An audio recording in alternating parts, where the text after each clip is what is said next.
No one is coming to save you. Build yourself without waiting. At some point, you realize something uncomfortable. No one is coming. Not to fix your life, not to push you forward at the moment when the pushing matters most. Not to become the person who arrives at exactly the right time with exactly the right understanding and exactly the right support to make the next step finally possible.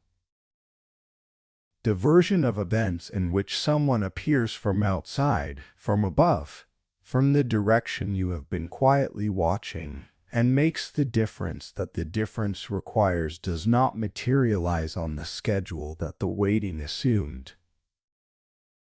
Take a moment with that, not the dramatic version of the realization, not the theatrical breakdown or the cinematic pivot point.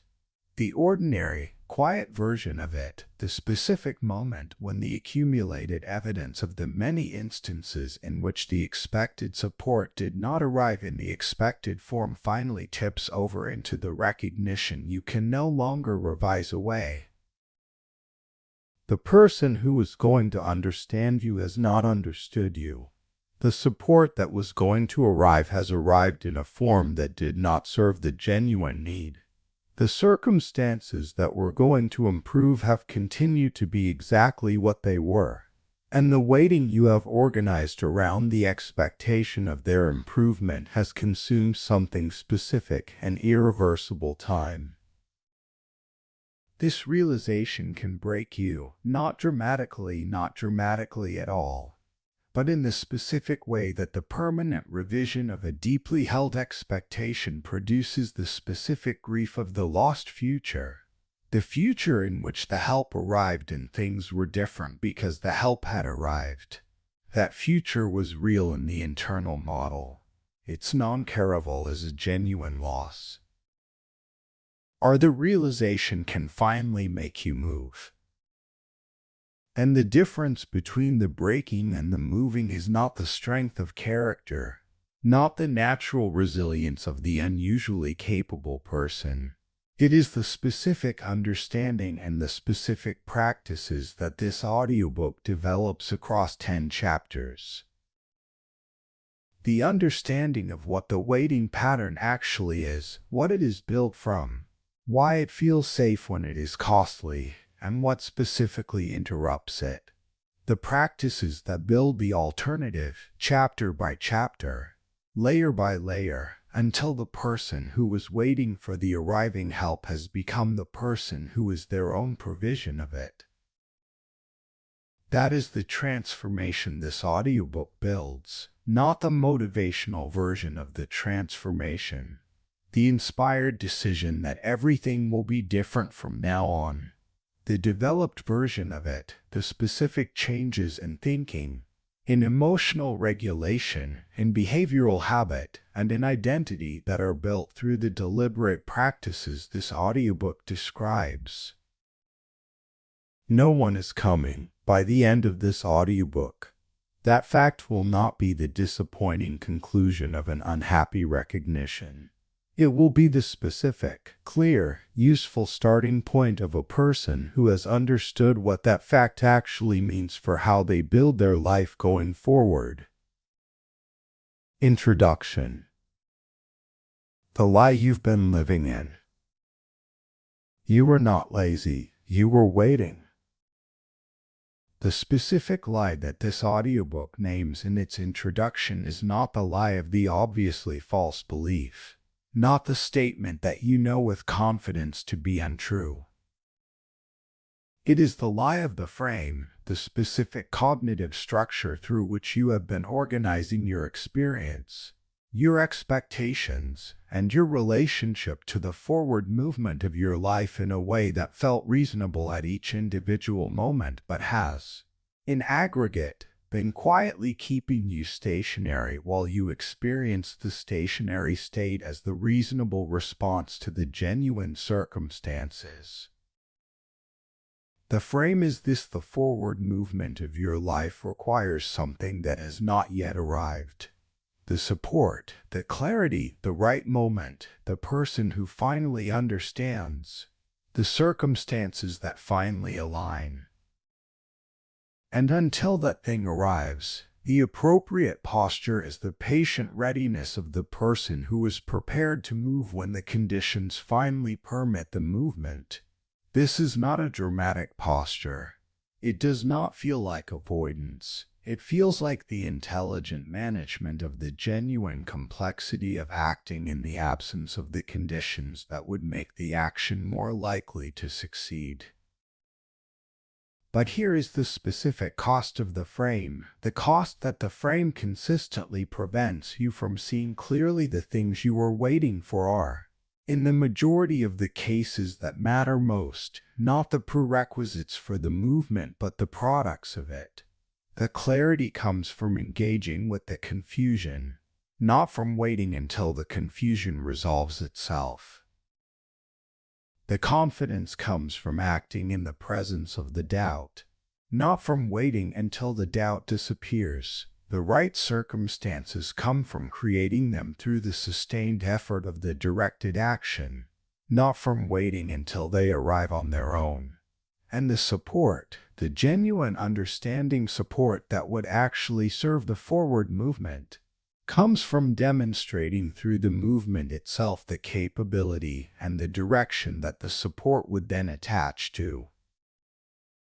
The illusion of future help is the first specific content of the frame. The future help is real in the internal model. It is the anticipated arrival, the person or the circumstance or the change in the external conditions that will make the next step of the forward movement possible in a way that the current conditions do not. The illusion is not the belief that help is sometimes genuinely useful. Help is sometimes genuinely useful. The skilled identification of the specific external assistance that genuinely adds to the quality of the forward movement is a form of intelligence rather than dependence. The illusion is the more specific belief that the particular help you are waiting for is a necessary precondition before the particular movement you are deferring can begin. It is not. The movement can begin now. The help may or may not arrive. The movement is available regardless. Waiting for the right moment is the temporal version of the same illusion, the version that is organized around the quality of the timing rather than the presence of the external provision. The right moment has specific features in the mind of the person who is waiting for it. The conditions are better, the uncertainty is reduced, the risk is more manageable, the emotional state is more prepared, the circumstances are more clearly aligned with the direction of the intended movement. Each of these features is a genuine improvement in the conditions of the forward movement. The person who moved in those conditions would be moving from a better starting position. None of these features is the prerequisite for the movement that the waiting has made them. The movement from the current imperfect conditions is available now.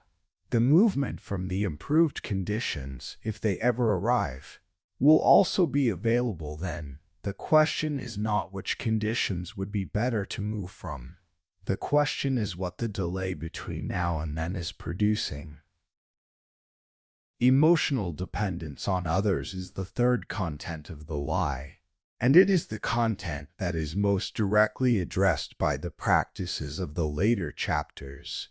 The emotional dependence is the specific way that the regulation of the internal state has been organized around the external provision of the support, the encouragement, the validation, and the shared processing of the difficulty rather than around the internally developed capacity for self-regulation.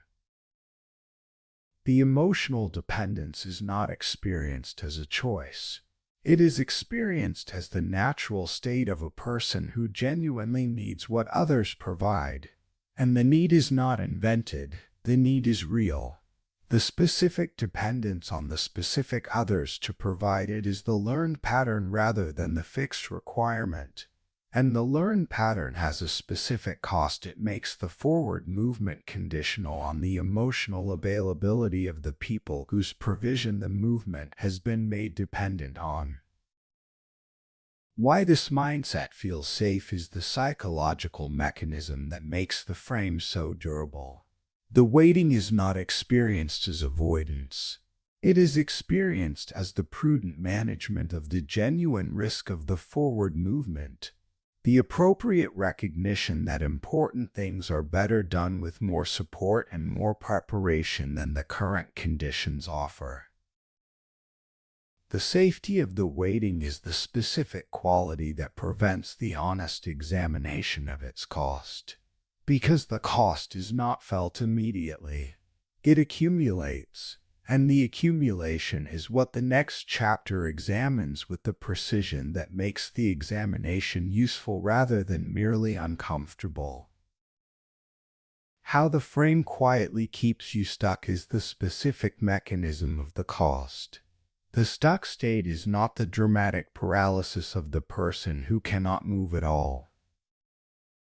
It is the specific condition of the person who is moving, who is doing things, who is managing the day-to-day requirements of the life, but who is not making the specific movements that the genuine forward development of the life requires. Because those movements have been made contingent on the arrival of the external conditions that have not arrived and are not going to arrive on the expected schedule. This is the specific stuck, and the way out of it is not the arrival of the conditions. The way out is the specific revision of the frame that has made the conditions the prerequisite. Chapter 1. The moment you realize the truth. Clarity often feels like disappointment at first. The moment of the realization does not arrive as the clear, useful insight that the word clarity suggests. It arrives as a specific kind of discomfort, the discomfort of the internal model encountering the evidence that the model has been inaccurate in a way that has costs. The person who has been waiting for the support that would finally arrive, for the person who would finally understand, for the circumstances that would finally align, encounters the evidence that the model of the future on which the waiting was based was not an accurate model, and the encountering of that evidence is not comfortable. Realizing people will not show up the way you expected is the first and most personally immediate form of the realization. The people whose support you organized the forward movement around have not provided the support in the form that the movement required. This is not a small thing. The organization of the forward movement around the expected support is the organization of significant portions of the emotional and cognitive energy of the planning and the preparation and the positioning around a future that included the arriving support as a key element. When the support does not arrive in the expected form, it is not only the support that is absent, it is the specific future that the support was a key element of. The gap between the expectations and the reality is the specific psychological experience of the realization, and it is worth understanding precisely because the understanding changes the emotional relationship to it. The expectation is the internal model of the future, the specific prediction of how the people in your life will behave, what they will provide, how they will show up in the moments that the forward movement requires their presence. The reality is the actual behavior of those people, constrained by their own lives, their own priorities, their own understanding of what support looks like, and their own capacity to sustain the provision of what the forward movement requires. The gap between the expectation and the reality is consistently read by the person experiencing it as the evidence of some failure on the part of the people who did not meet the expectation. And sometimes there is a genuine failure there. But the more fundamental reading of the gap is more useful and more accurate. The gap is primarily evidence of the specific overprediction of others' capacity to serve as the foundation of your forward movement. The people in your life are not primarily failing you. They are primarily being exactly what they are, which is people with their own lives and their own limitations and their own specific inability to provide the consistent, high-quality, pricely timed support that your forward movement has been made dependent on. The emotional shock of the realization is the genuine effective response to the genuine revision of the internal model, and it requires the patient acknowledgement that the shock tends not to receive. When a significant internal model of the future is revised, the revision is not experienced only cognitively. It is experienced as a loss because the model that is being revised was carrying the emotional investment of the anticipation, the patience, the deferred action, and the specific quality of the hope that organized the waiting. The revision of the model is the loss of the specific future that the model was predicting, and the loss of a specific future is a genuine loss, even when the future that has been lost was the future of the waiting rather than the future of the independent action.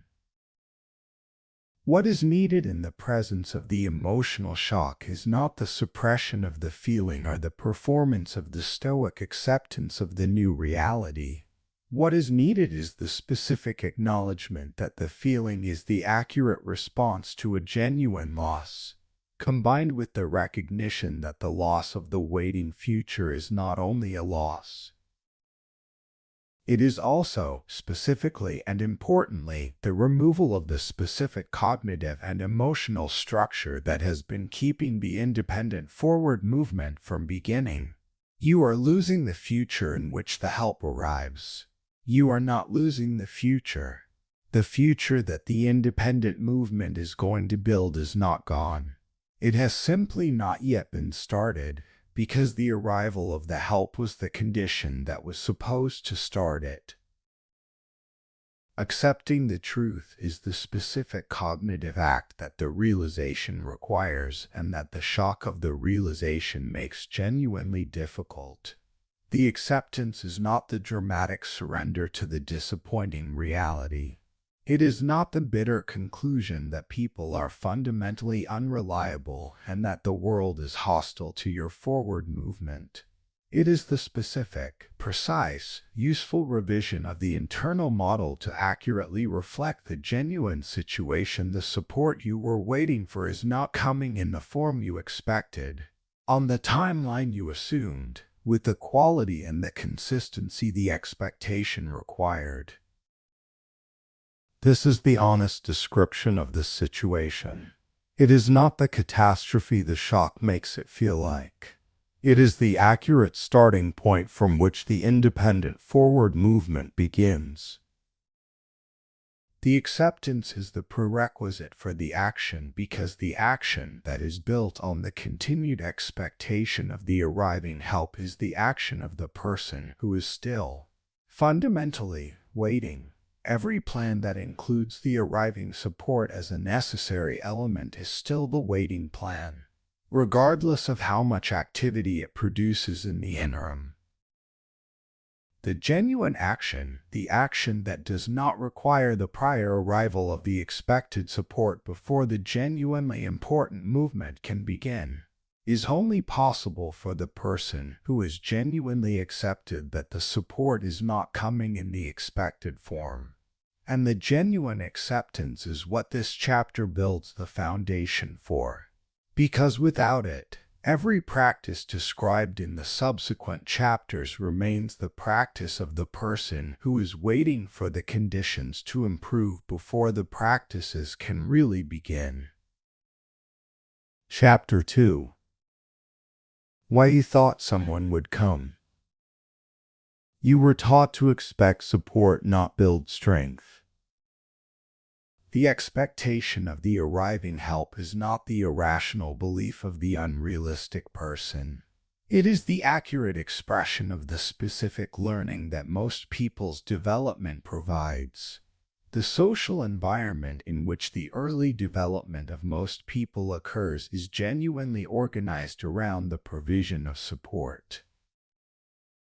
The parent who responds to the need, the institution that provides the structure, the social group that offers the belonging and the shared direction. In these early environments, the help genuinely did arrive. The expectation of the arriving help was the accurate prediction of the actual pattern of the experienced social environment. And the expectation was learned from the accurate pattern rather than from the wishful thinking. Childhood patterns are the specific experiential foundation of the expectation that was appropriate in the early environment and costly in the adult one. The child who expressed the need and found the support provided learned the specific association between the expressed need and the external provision. The child who experienced the reliable structure of the home, the school, and the social group learned the specific expectation that the structure is provided rather than built. Each of these learnings was the accurate description of the experienced reality in the environment in which it was learned. Each became the inaccurate prediction of the adult reality when applied to the contexts in which the external provision is no longer reliably available. The transition from the early environment to the adult environment is the specific developmental moment at which the childhood patterns are supposed to be revised in the direction of the adult reality. In many cases, this revision is incomplete. The person moves into the adult environment with the adult expectations of their legal and social standing, but with the early environment model of the support structure still operational. They expect the support to be provided rather than built. They expect the structure to be available rather than created. They expect the help to arrive rather than the capacity to be developed. And these expectations are the specific source of the waiting pattern that this audiobook is addressing. Social conditioning extends the childhood patterns into the adult social environment through the specific cultural narratives that reinforce the expectation of the external resolution. The narrative of the rescuer, the person or the institution are the fortunate development that arise to correct the situation that the individual could not correct alone, is one of the most pervasive and most psychologically influential narratives available in most cultural contexts. The narrative is not entirely wrong. External help is sometimes genuinely available and genuinely transformative. The narrative becomes specifically distorting when it becomes the primary frame through which the individual understands the relationship between their situation and its resolution. When the expectation of the external rescuer replaces the development of the internal capacity for the independent resolution. The dependency mindset is the specific cognitive orientation that the childhood patterns and the social conditioning produce together. The default assumption that the movement forward is a collaborative enterprise in which the individual's contribution is contingent on the provision of the external support, direction, or validation that is supposed to come from others. The dependency mindset is not the conscious choice of the person who has decided to be passive. It is the specific cognitive frame that the patterns of the development have installed. The frame through which the relationship between the individual and the forward movement is understood as the relationship between the person who needs the support and the person who is supposed to provide it. What makes the dependency mindset particularly costly in the adult environment is that the adult environment is the environment in which the external provision is least reliable. The early environment was structured to provide the support. The adult environment is not structured in this way.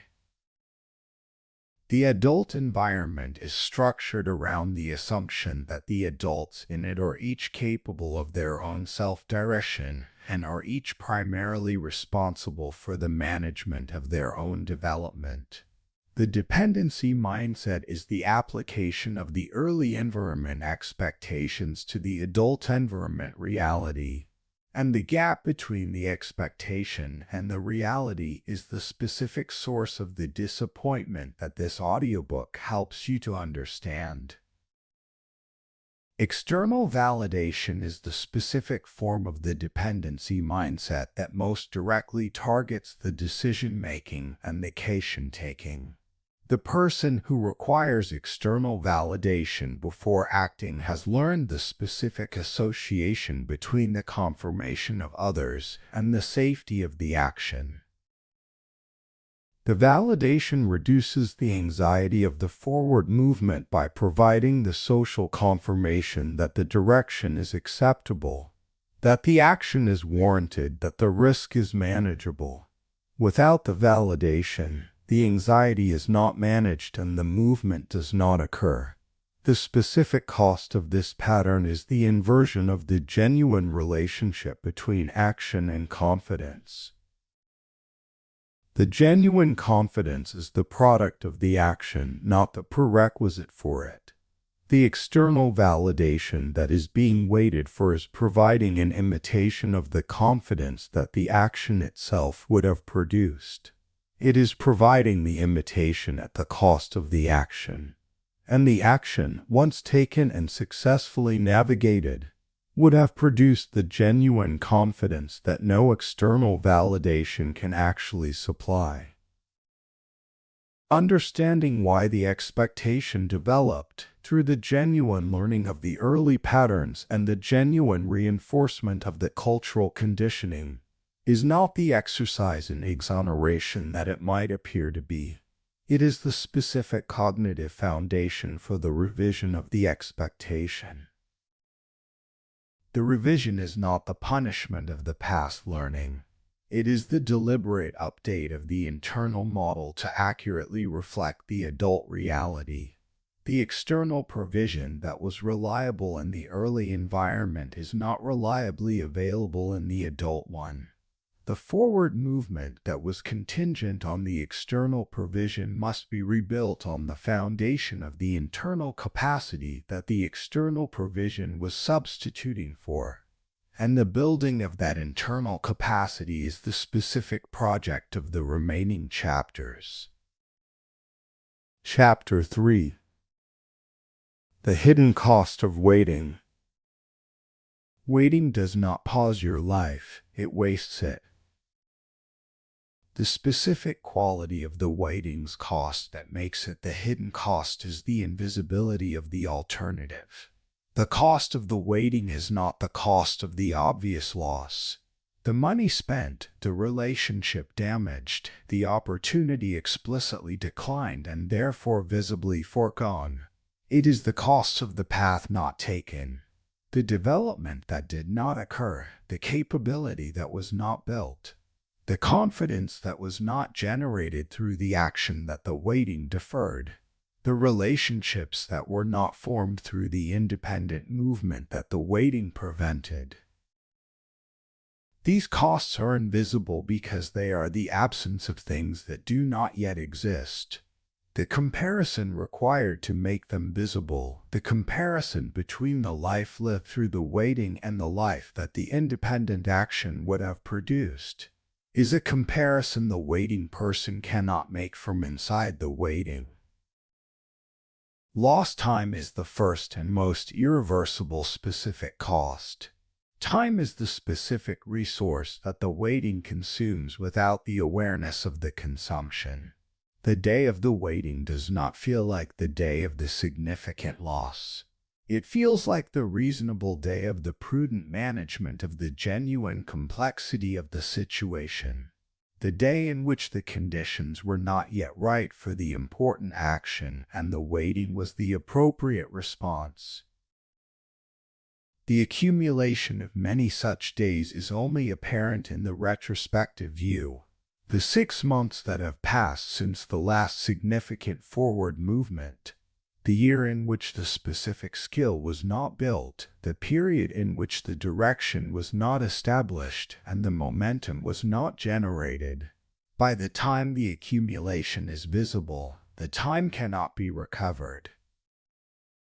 Missed opportunities are the specific cost of the waiting that is most concretely visible in the retrospective view, because the opportunities that did not arrive while the waiting continued are the specific, identifiable moments that the waiting foreclosed, the opportunity that required the action before the support arrived, the direction that required the commitment before the certainty was established, the development that required the beginning before the outcome was guaranteed, the relationship that required the approach before the confidence was confirmed.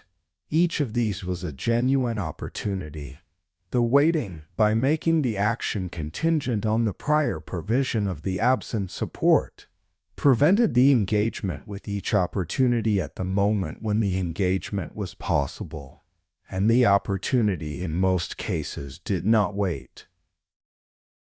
The missed opportunity has a specific psychological feature that makes it particularly costly beyond the direct loss of the opportunity itself.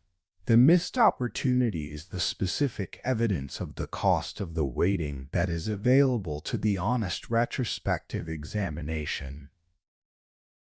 And the honest retrospective examination of the missed opportunity produces the specific emotional experience of the regret. Not the regret of the person who tried and failed, which is the regret of the engaged participant, but the regret of the person who did not try, which is the regret of the person who was waiting for the conditions that would have made the trying feel less risky. The regret of the non-attempt has a specific quality of the avoidability that the regret of the genuine attempt does not. The person who tried and failed at least knows that they tried. The person who waited and missed knows that they chose the waiting over the attempt. Mental stagnation is the specific cognitive cost that the extended waiting produces.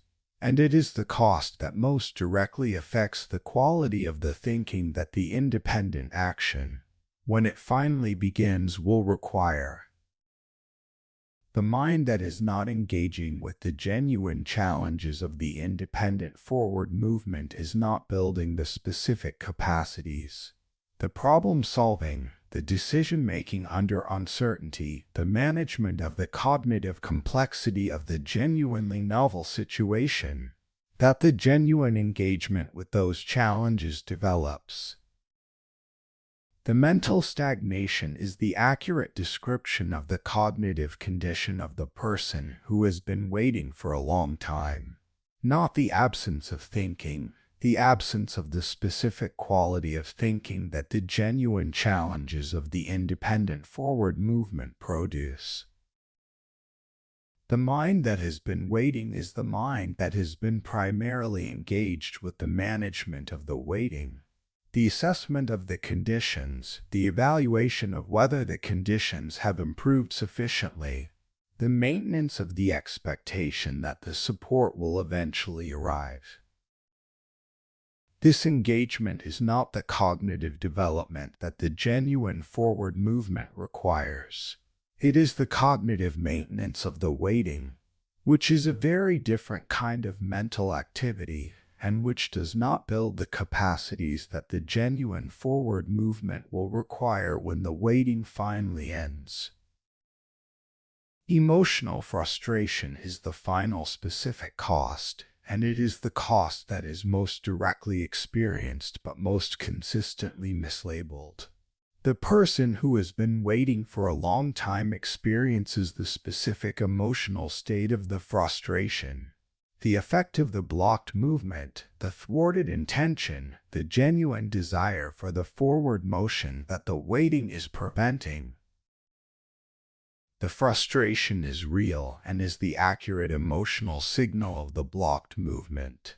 It is consistently mislabeled as the evidence of the inadequacy of the external circumstances, the evidence that the conditions are genuinely insufficient, the evidence that the support is genuinely necessary, rather than as what it actually is, the evidence that the capacity for the independent movement has not been developed, and that the gap between the desire for the forward motion and the current pattern that is preventing it is wide and generating the specific emotional pressure of the consistently blocked movement. The frustration is useful if it is accurately labeled. The frustration that is accurately labeled as the cost of the waiting is the frustration that can become the motivation for the interruption of the waiting pattern. The frustration that is mislabeled as the evidence of the inadequacy of the conditions becomes the reinforcement of the waiting, the specific emotional experience that confirms that the conditions are not yet right and the waiting must continue until they are. Labeling the frustration accurately as the cost of the waiting rather than the evidence of the inadequacy of the conditions is the first step toward converting the frustration from the reinforcement of the waiting into the motivation for the action that ends it. Chapter 4. Breaking the waiting pattern. You do not need a new plan, you need a new decision. The breaking of the waiting pattern is not the result of the better plan. The waiting person typically has many plans. The plans exist in the future tense, the plan for when the support arrives, the plan for when the conditions improve, the plan for when the preparation is sufficient, the plan for when the clarity finally resolves the uncertainty that has been preventing the commitment. The plans are often detailed and genuinely intelligent. They demonstrate the capacity for the thinking and the organization that the forward movement would require. They are not being executed because the execution has been made contingent on the prior provision of the conditions that the waiting is waiting for. The problem is not the absence of the plan. It is the specific decision, or more precisely the specific absence of the decision, that has made the execution of the plan conditional on the arrival of something that has not arrived and is not going to arrive on the expected schedule. Awareness is the first specific practice of the pattern breaking, and it is the prerequisite for everything that follows. The awareness is not the general awareness of the waiting pattern, the intellectual acknowledgement that you have sometimes waited when you could have acted. It is the specific, in the moment awareness of the waiting as the waiting, in the specific moment when the waiting is occurring and the justification for the waiting is being generated. The waiting generates its own justification continuously. The conditions genuinely are better with more support. The timing genuinely does matter. The preparation genuinely does improve the outcome. Each of these justifications contains a partial truth. None of them is the complete picture. The awareness practice is the deliberate maintenance of the complete picture alongside the partial truths of the justification. The complete picture includes the specific cost of the waiting, the specific probability that the awaited conditions will arrive on the expected timeline, and the specific alternative of the imperfect action taken in the available conditions rather than the more perfect action taken in the more perfect conditions that are not currently available. The awareness that maintains the complete picture is not the comfortable awareness that the waiting generates. It is the specific, deliberate, sometimes uncomfortable maintenance of the cost and the alternative alongside the justification, so that the assessment of whether to continue waiting or to begin the available action is made with the full information rather than only the information that supports the continuation of the established pattern. Interrupting the habit of the waiting is the second specific practice, and it is the practice that operates at the level of the specific behavioral habit rather than the general cognitive orientation. The habit of the waiting is the specific behavioral pattern that the many repetitions of the deferred action have established. The habitual reach for the phone to check whether the anticipated support has arrived. The habitual revisiting of the plan to find the next element that needs to be in place before the execution begins. The habitual reassessment of the readiness that consistently concludes that the readiness is not quite sufficient. These are the specific behaviors of the waiting, and they have the specific quality of the habitual behavior. The quality of occurring automatically in the conditions that have reliably triggered them, without the conscious deliberation that the genuine decision about whether to continue waiting or to begin the action would involve. The interruption of the habit occurs at the level of the specific behavior in the specific moment when the habitual behavior is about to occur, not the general commitment to stopping the waiting pattern, but the specific, in-the-moment decision to do the one available action rather than the one more instance of the habitual waiting behavior. This is the specific practice of the behavioral interruption, and it is the practice that produces the specific evidence that the behavior can be different from what the habit produces. Each behavioral interruption is the specific training session for the non-waiting behavior. Each training session builds the neural infrastructure of the alternative pattern. The alternative pattern, practiced sufficiently, becomes the more natural response to the conditions that used to produce the waiting. Choosing action over the continued assessment of the readiness is the third specific practice, and it is the practice that most directly addresses the cognitive mechanism of the waiting. The waiting is sustained by the ongoing assessment of whether the readiness is sufficient for the action. The assessment consistently concludes that the readiness is not quite sufficient. This is the specific cognitive mechanism of the waiting, the loop of the assessment and the conclusion of the insufficiency that produces the continued waiting without the explicit decision to continue waiting. The interruption of this loop is the specific decision to shift from the question of whether the conditions are sufficient for the action to the question of what the one available action is in the current conditions, however insufficient those conditions might be.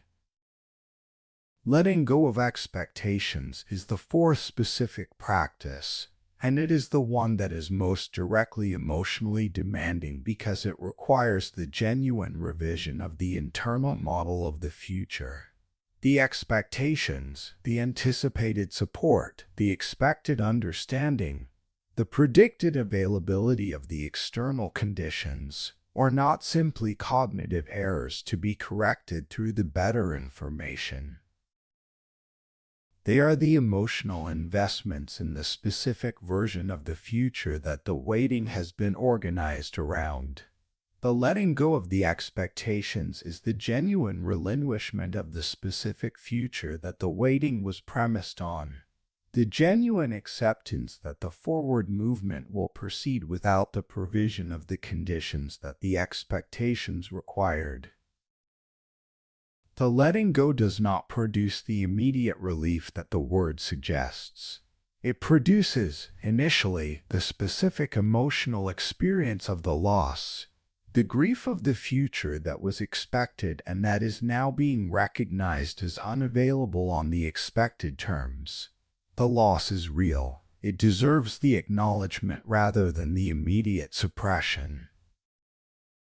And the acknowledgement of the loss is the specific condition in which the letting go becomes possible. Because the letting go requires the honest recognition of what is being let go of. And the honest recognition of the loss is the honest recognition of what the expectations were carrying and what their revision costs. The revision costs the expected future. It opens the actual future, the future that the independent action, begun without the prior provision of the expected support, will build. Chapter 5. Taking full responsibility. The moment you take control, everything changes. The taking of full responsibility is the specific cognitive and behavioral act that most directly interrupts the waiting pattern at its conceptual foundation. The waiting pattern is sustained by the specific allocation of the responsibility for the conditions of the forward movement to the external circumstances, the support that has not arrived, the conditions that are not yet right, the people who have not shown up in the expected way. As long as the responsibility for the conditions is located externally, the waiting is the rational response. You are waiting for the responsible party to fulfill the responsibility. The moment the responsibility is relocated, genuinely and not merely rhetorically, the dynamic changes entirely. Radical responsibility is the specific quality of the full responsibility taking that distinguishes it from the ordinary acknowledgement of some contribution to the current situation.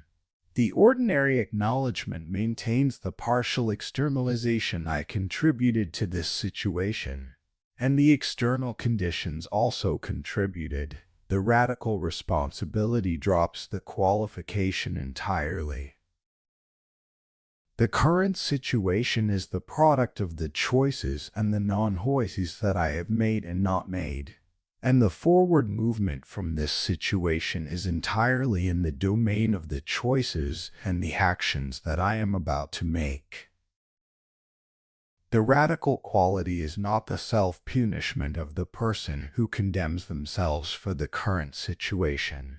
It is the specific cognitive act of removing the external locus from the responsibility calculation, not because the external circumstances have no genuine influence on the situation, but because the responsibility for the response to the external circumstances is unambiguously and non-negotiably mine. The specific cognitive effect of the radical responsibility is the relocation of the solution alongside the cause. When the cause of the current situation is located externally, the solution is also located externally. The solution requires the change in the external circumstances, the arrival of the support, the improvement of the conditions. When the cause of the current situation is located internally, in the choices and the non-choices that have produced it, the solution is also located internally, in the choices and the actions that are available now.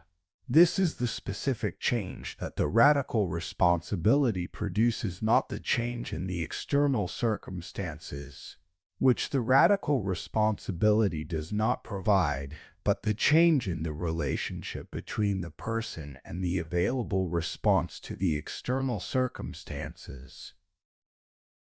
The no-excesses orientation is the specific behavioral expression of the radical responsibility.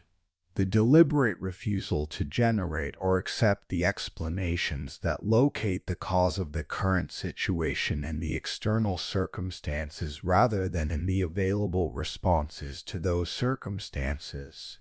The excuses are not typically false. The circumstances that the excuses name are typically genuine. The parent who was not supportive was genuinely not supportive. The opportunity that did not arrive genuinely did not arrive. The support that was needed and not provided was genuinely not provided. The specific cost of the excuse is not its inaccuracy. It is the specific cognitive effect of the excuse.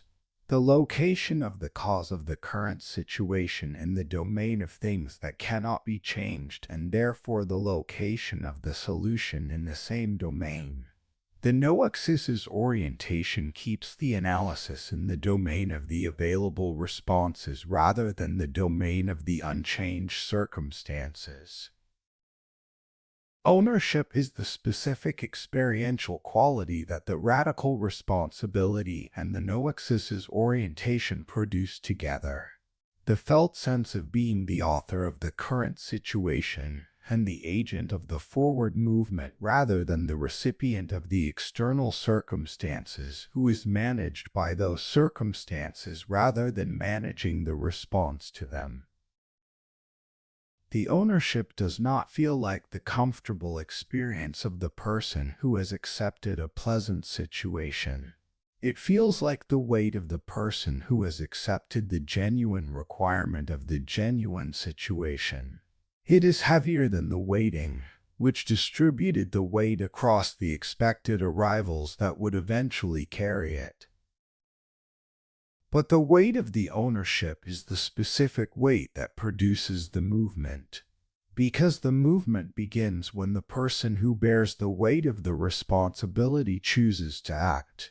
And the choosing to act from the weight of the ownership is a different quality of action than the acting that begins when the external conditions finally make the action feel safe.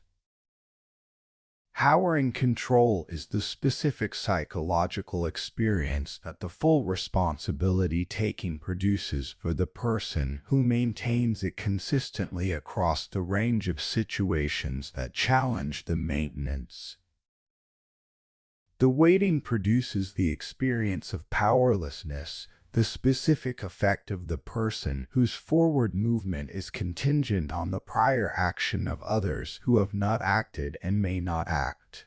The full responsibility taking produces the experience of power, not the power over the external circumstances, which the responsibility taking does not provide, but the specific power of the person whose forward movement is contingent only on their own choices and actions.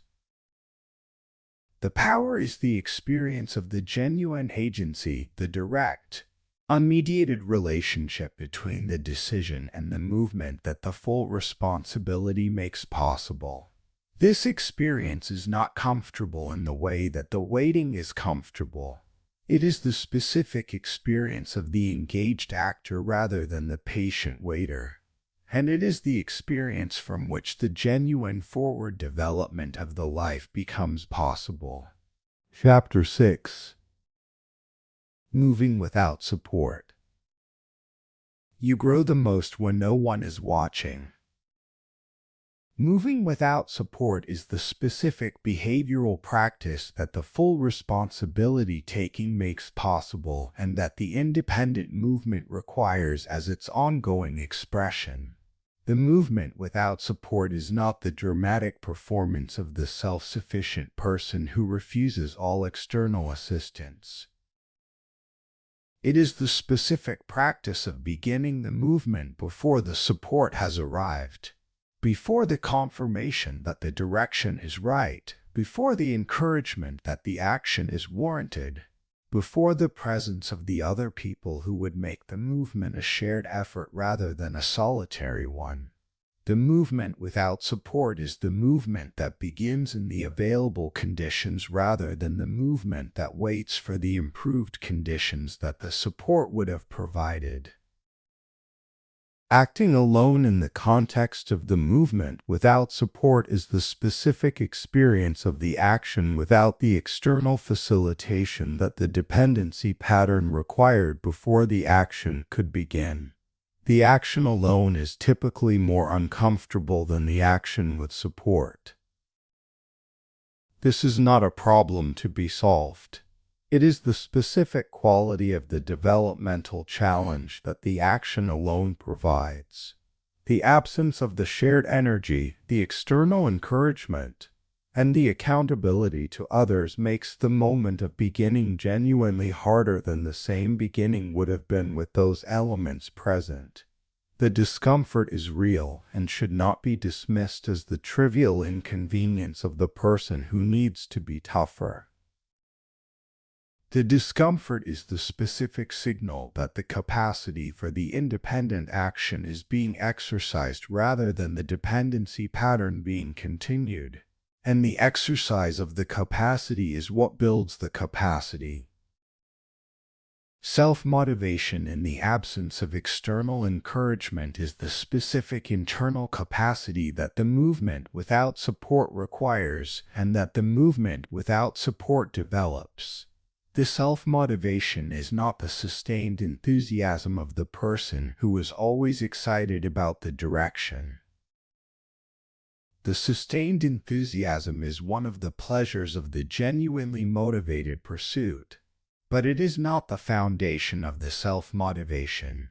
The foundation of the self-motivation is the specific capacity to continue the movement in the absence of the enthusiasm, to act from the committed direction rather than from the felt motivation, and to do this consistently enough that the capacity for the continued action in the absence of the motivation becomes the behavioral default rather than the exceptional performance.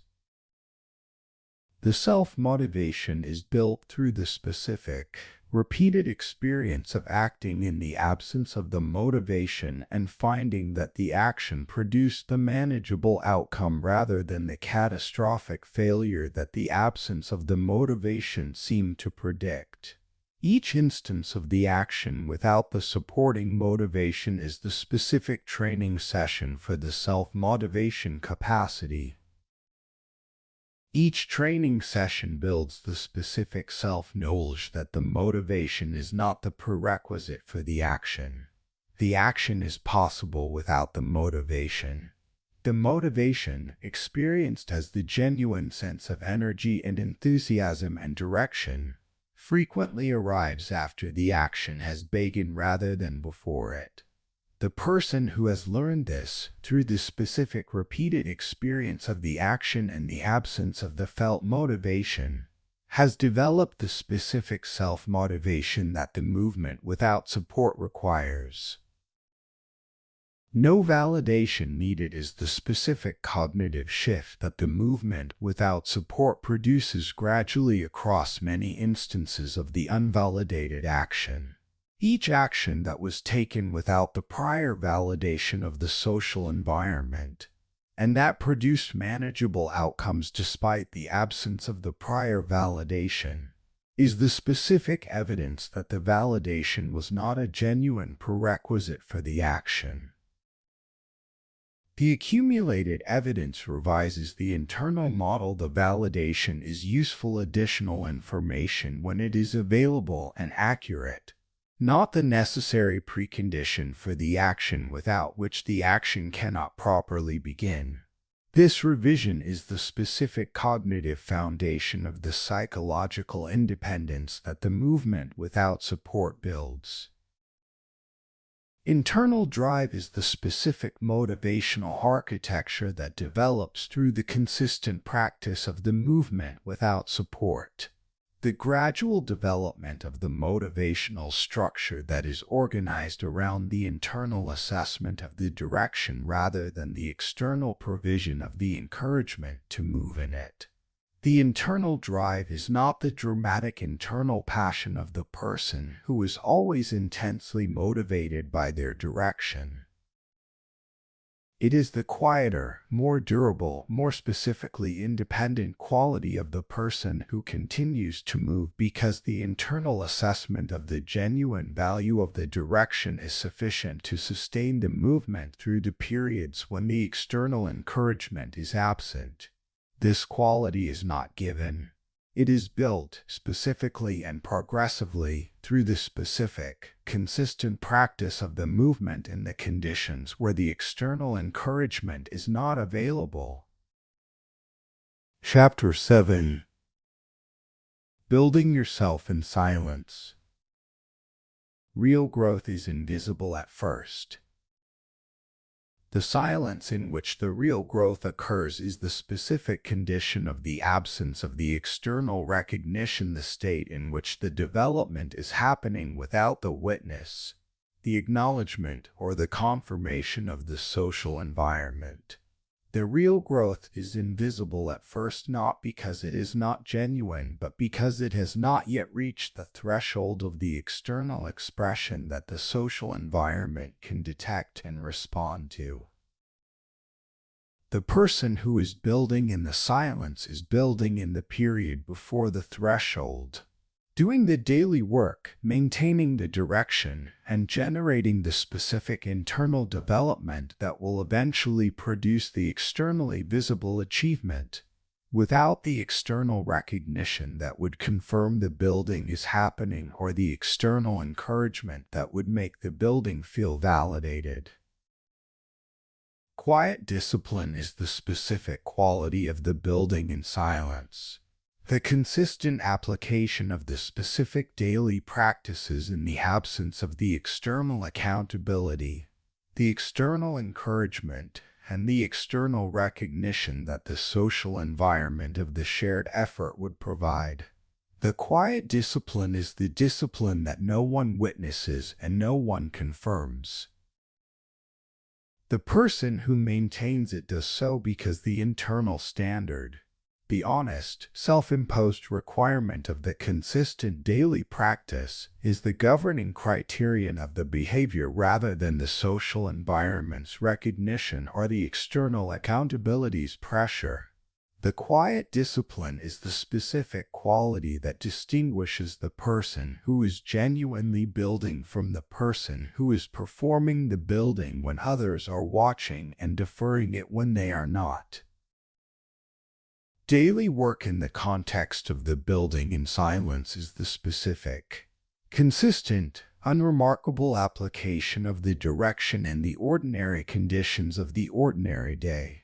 The building is not primarily the dramatic effort of the intense productive period, the sprint that is visible and impressive, and that the social environment can recognize and reward with the admiration of the sustained effort.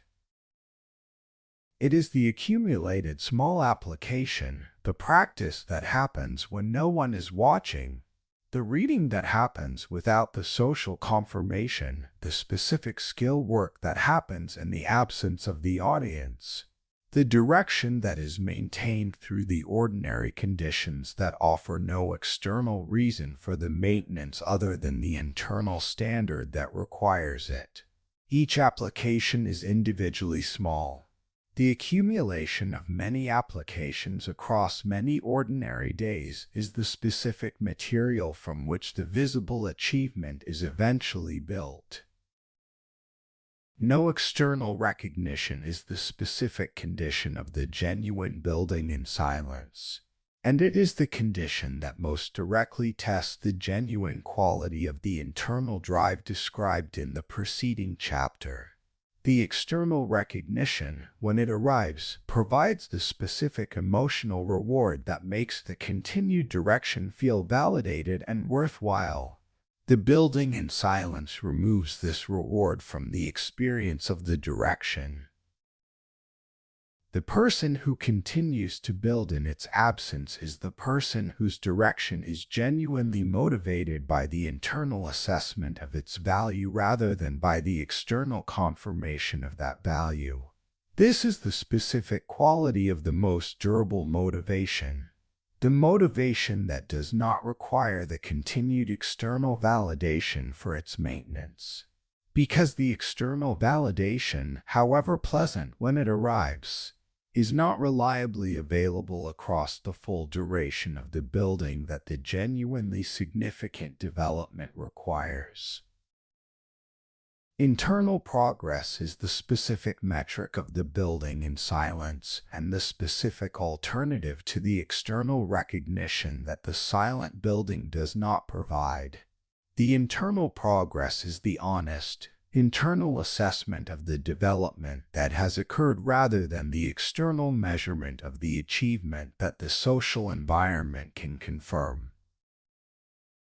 The internal progress is available only to the person who is making it, and it is the most honest available metric of the genuine development because it includes the intermediate developments, the specific improvements in the quality of the thinking, the decision-making, the emotional regulation, and the self-direction that the daily work is producing, which have not yet reached the threshold of the external expression but are genuine and real and are the specific foundation on which the external achievement, when it arrives, will be built. The relationship between the internal progress and the external recognition has a specific temporal quality that is worth understanding precisely. The internal progress precedes the external recognition. Sometimes by a small amount, sometimes by a significant amount. The person who can only assess their progress through the external recognition is the person who cannot see the progress that is occurring below the threshold of the external expression. The person who has developed the internal progress assessment can see the progress that is occurring across the full range of the development, including the parts that have not yet reached the threshold of the external expression. This is the specific informational advantage of the internal progress assessment, and it is the specific tool for maintaining the motivation through the extended building period before the external recognition arrives. Chapter 8: Becoming Emotionally Independent. When you stop needing, you start choosing. Emotional independence is the specific developed quality of the internal emotional regulation, the capacity to maintain the functional emotional state through the internally generated resources rather than the externally provided ones. The emotionally dependent person requires the presence of others to manage the internal states that the independent action produces.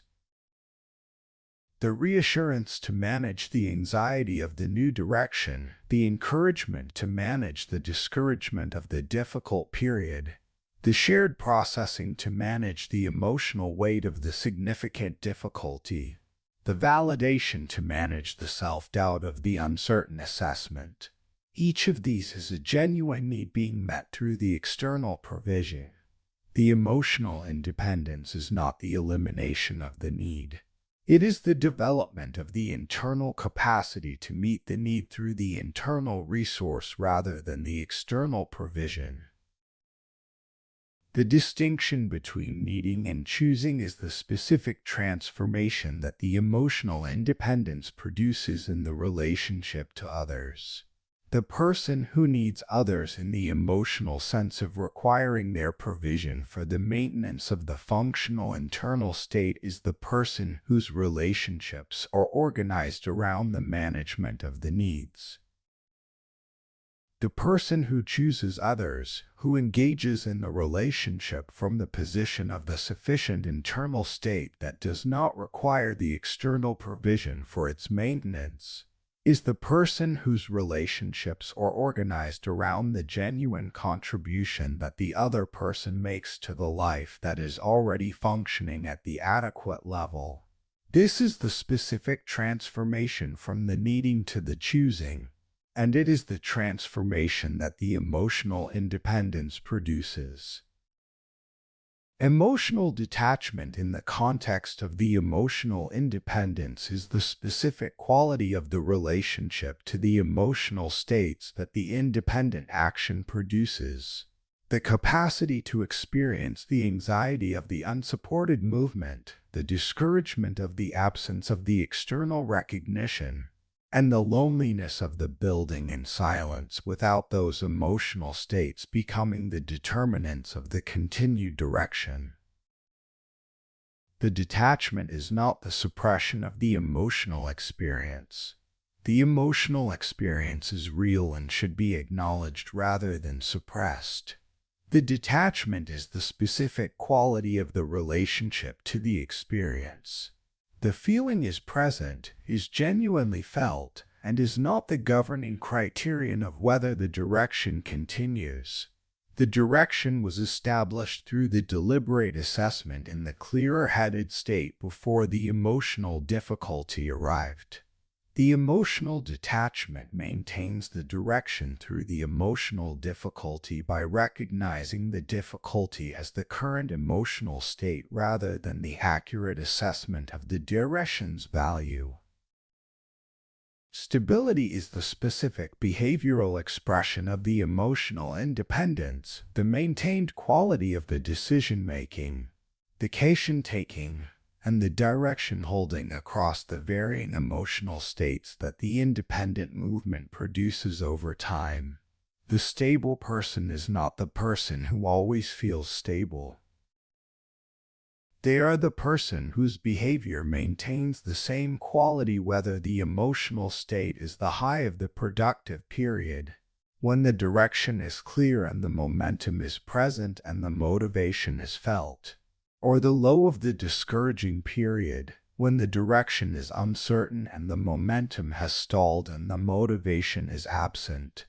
The stability is built through the specific, repeated experience of maintaining the behavioral quality across the emotional variability, each instance of which is the training session that builds the specific capacity for the stability that the external emotional support was previously providing through the external regulation. Self-trust is the fourth specific dimension of the emotional independence, the specific confidence in the internal judgment that allows the emotional state to be experienced without the automatic deference to it as the governing criterion of the direction and the action. The person who trusts their own assessment of the direction does not revise the direction each time the emotional state produces the doubt or the discouragement. The direction was established through the honest internal assessment, in the clearer-headed state before the discouragement arrived. The self-trust maintains the direction through the discouraging state by recognizing the discouragement as the current emotional state rather than the accurate assessment of the direction's genuine value. The self-trust is built through the specific accumulated evidence of the many instances in which the direction, maintained through the discouraging state rather than revised by it, produced the outcomes that the honest internal assessment had predicted rather than the outcomes that the emotional state was predicting. Confidence as the product of the emotional independence is the specific quality that develops through the accumulated experience of managing the internal states without the external provision. The specific self-knowledge that the emotional states that the independent action produces are manageable through the internal resources. This self-knowledge is the genuine confidence, not the performed certainty of the person who does not feel the anxiety, but the specific knowledge derived from the direct experience of managing the anxiety without the external provision, that the anxiety does not prevent the movement and does not accurately predict the outcome of the direction. The confidence is the product of the managed anxiety rather than the absence of it. Chapter 9. Turning pain into direction. Pain can either stop you or guide you. The pain of the journey that this audiobook describes is the specific emotional cost of the genuine development of the independent forward movement. The pain of the realization that no one is coming. The pain of the letting go of the expectations. The pain of the movement without support. The pain of the loneliness of the building in silence. The pain of the emotional independence in its developing stages, before the internal regulation capacity has been built to the level that makes the management of the difficult emotional states the natural expression of the developed capacity rather than the effortful exercise of the developing one. This pain is real. It is not the sign of the wrong direction or the evidence that the independent movement is more costly than it is worth. It is the specific emotional cost of the genuine engagement with the genuine challenge of the independent forward movement. Using frustration as the fuel for the direction is the specific cognitive reframe that converts the blocked movement's emotional signal into the productive force for the movement. The frustration is the effect of the thwarted intention, the specific emotional pressure that the gap between the genuine desire for the forward movement and the current pattern that is preventing it generates. In the dependency pattern, the frustration is directed outward toward the external circumstances, the people who did not show up, the conditions that have not improved, the support that has not arrived. In the independent pattern, the frustration is directed inward as the productive signal. The gap between the desire for the forward movement and the current pattern is real, and the resolution of the gap is within the domain of the available action rather than the domain of the external provision. Channeling the emotions that the independent movement produces into the specific actions that the direction requires is the specific practice of the emotional direction turnings. The anxiety of the unsupported movement is the fuel for the preparation that reduces the genuine risk of the direction. The discouragement of the absence of the external recognition is the fuel for the development of the internal standard that does not depend on the external recognition. The loneliness of the building in silence is the fuel for the development of the internal resourcefulness and the internal companionship of the deliberate self that the external company was providing externally.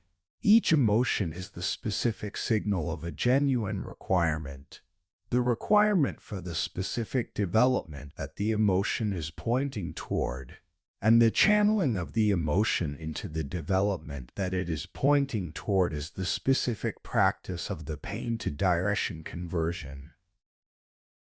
Purpose is the specific cognitive structure that gives the pain of the journey the meaning that makes it sustainable across the extended duration that the genuine development of the independent forward movement requires. Without the purpose, the genuine, honest, internal understanding of why the direction matters and what the forward movement is building toward in the domain of the things that have genuine value, the pain of the journey is the cost of the effort without the context that makes the cost meaningful. The purpose does not eliminate the pain. It provides the specific context in which the pain is the acceptable cost of the genuine development rather than the arbitrary suffering of the person who has chosen the difficult path for unclear reasons. Growth is the specific outcome of the pain that has been genuinely turned into the direction, and it is the outcome that most directly addresses the person who is wondering whether the cost of the independent movement is worth the price. The growth is the specific development of the internal capacity that the engaged difficulty produces, the increased emotional regulation capacity, the increased self-trust, the increased confidence, the increased capability in the domain of the engaged challenge, and the increased self-knowledge that the direct encounter with the genuine difficulty generates. The growth is not guaranteed by the pain. The pain that is avoided produces no growth. The pain that is escaped into the distraction or the consolation of the comfort produces no growth. The pain that is directed outward into the blame of the external circumstances produces no growth. The pain that is genuinely engaged with, that is experienced and accurately labeled and channeled into the specific development that it is signaling the need for, is the pain that produces the specific increase in the internal capacity that no comfortable experience could have provided. Chapter 10. Becoming the person you needed. You stop waiting when you become the solution. The identity shift that this final chapter addresses is the specific transformation from the person who was waiting for the arriving help to the person who has become the arriving help, not for others necessarily, but for themselves. The person who has completed the development that this audiobook describes has become the specific person who provides internally what the waiting was waiting for externally. The support, the direction, the encouragement, the steady presence in the moments of the genuine difficulty, and the specific quality of the guidance that keeps the forward movement oriented toward the genuine direction even when the emotional state is pressing toward the abandonment or the revision of it. The identity shift is not the dramatic announcement of the new self. It does not announce itself through the single pivotal decision or the emotional commitment made in the inspired moment. It arrives gradually, through the accumulated evidence of the many specific instances in which the person who would previously have waited for the external provision instead generated the internal provision. The many instances of the action without the prior validation. The many instances of the continued direction despite the discouraging emotional state. The many instances of the emotional management without the external support. The many instances of the maintained standard in the silence of the unwitnessed effort. Each of these instances is the specific evidence of the identity that is developing. And the identity is the accumulated product of the evidence. The self-inept that accurately reflects the genuinely developed qualities of the person who has been building in silence. Self-reliance is the specific quality of the identity that the transformation produces. The genuine, developed, evidence-based capacity for the internal provision of the resources that the external provision was substituting for. The self-reliance is not the declaration of the independence from all external input or the performance of the person who needs nothing from anyone. It is the specific quality of the person whose functioning does not require the prior provision of the external input before it can begin, who can access the external input as the valuable additional resource when it is genuinely available and genuinely useful, and who continues to function at the adequate level when it is not. The self-reliance is not the rejection of the external. It is the development of the internal to the level at which the external is the addition rather than the requirement. Internal strength is the comprehensive quality that the identity transformation produces. The specific integration of the emotional independence, the decision independence, the self-motivation, the quiet discipline, the full responsibility taking, and the deliberate direction setting that this audiobook has developed across its 10 chapters. The internal strength is not the dramatic display of the invulnerability of the person who is never affected by the external conditions. It is the quiet, consistent, demonstrated quality of the person who continues to assess, to decide, to act, and to manage the outcomes of the action in the full range of the conditions that the independent movement produces, including the conditions of the loneliness, the discouragement, the absence of the external recognition, and the genuine difficulty of the sustained effort that the genuine development of the self requires. Long-term transformation is the specific quality of the identity shift that distinguishes it from the temporary improvement that the motivated effort produces. The temporary improvement is the product of the external energy source, the inspiration, the commitment, the accountability to others that produces the elevated performance for the duration of the energy source's availability and returns to the previous baseline when the energy source is withdrawn. The long-term transformation is the product of the developed internal capacity. The specific changes in the cognitive orientation, the behavioral habits, and the emotional regulation that the consistent practice of the independent movement has produced and that persist because they are the expression of the developed architecture rather than the temporary override of the unchanged one. The long-term transformation is the transformation that the practices of this audiobook, applied consistently across a sufficient duration, produce, not the transformation of the single committed decision. The transformation of the accumulated evidence, the built habit, the revised internal model, the developed emotional regulation, the deepened self-trust, and the gradually stabilizing identity of the person who has become the solution that the waiting was waiting for. The person who has become this is the person who has stopped waiting. Not because the circumstances have improved, not because the support has arrived, not because the conditions have aligned, but because the internal architecture has been built to the level at which the forward movement is available regardless of the circumstances, the support and the conditions. Closing. The opportunity of the empty space. No one is coming. This audiobook has spent 10 chapters developing the precise meaning of that statement, not the dramatic meaning of the abandoned person in the hostile world. The specific, useful, actionable meaning of the person who has finally understood what the realization actually implies for how the life is built from this point forward.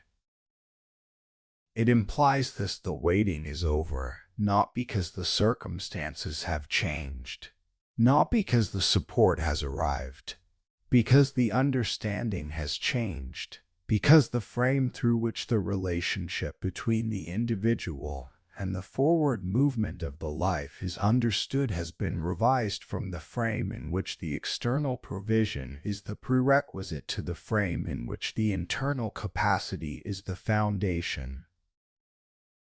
The introduction named the lie of the frame. The first chapter examined what the realization of the truth feels like. The second examined why the expectation of the arriving help was formed and sustained. The third made visible the hidden cost of the waiting. The fourth developed the specific practices that interrupt the waiting pattern. The fifth relocated the responsibility. The sixth built the capacity for the movement without support. The seventh built the capacity for the development in silence. The eighth built the emotional independence. The ninth turned the pain into the direction. And the 10th named the identity that the accumulated development produces. This is not a tragedy. The person who has understood that no one is coming is not the abandoned person. They are the person who has been released from the specific waiting that was the specific cost of the specific expectation. The expectation is gone. The waiting it produced is gone with it.